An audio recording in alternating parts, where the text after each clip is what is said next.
पाकिस्तान इस्लामी फ़ौजी इताद तरफ़ां दहशतगर्दी सां मुआदो अटकाइण लाइ गॾियल अज़म जो वर्जाव। ISPR मूजिब IMCTD जे secretary general major general Mohammad bin Saeed Almughaidi जी फील्ड मार्शल आसिम मुनीर सां मुलाक़ात, गॾियल दिलचस्पी जे मामलनि ते ख़्यालनि जी ॾेवट, इलाइक़ाई सलामती ऐं दहशतगर्दी जी रोकथाम वारी कोशिशुनि में तावन वधाइण ते ज़ोर। फील्ड मार्शल आसिम मुनीर इस्लामी दुनिया में इस्तेहकाम खे हथी ॾियण ऐं दहशतगर्दी जे ख़ात्मे लाइ IMCTD जे किरदार खे साराहियो। IMCTD जो 17 रुकनी वफ़द हिकु हफ़्ते जी तरबियत लाइ पाकिस्तान जे दौरे ते आयल आहे।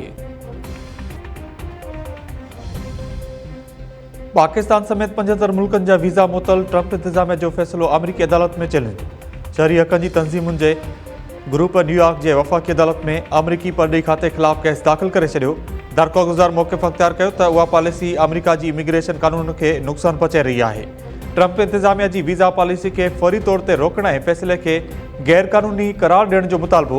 इमिग्रेट वीज़ाउनि जी प्रोसेसिंग मुअतल करण जो फ़ैसिलो 21 जनवरी खां लागू थियल आहे। फ़ैसिले सबबि Pakistan, Afghanistan, Albania, Algeria, Armenia, Azerbaijan, Bangladesh, Belarus, Bhutan, Bosnia ऐं ॿिया मुल्क शामिल आहिनि। कोटलालू भरिसां मुबैना मुक़ाबिलो, पुलिस पारां टे ॾोहारी माण जी दावा।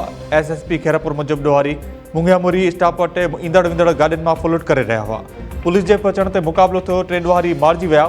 मारिजी वियलनि जवाबदारनि में आकिब उर्फ़ आकूशर, गुलाम मुस्तफ़ा शर ऐं मोलाबख़्श शर शामिल। मारिजी वियल ॾोहारी आकिब उर्फ़ आकूशर ते 30 लाख रुपया इनाम रखियल हो। मारिजी वियल नौजवाननि जे वारसनि मुक़ाबले खे जुड़तू करार ॾेई छॾियो। वाक़े जी शफ़ाफ़ जांच कराइण जो मुतालबो।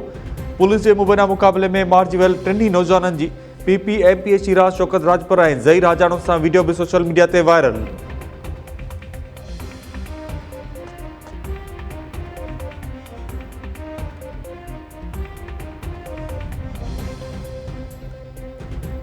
ऐं दादू जी अदालत में नदर जमाल जे वारसनि पारां दाख़िल 22 AB जी दरख़्वास्त ॿुधणी।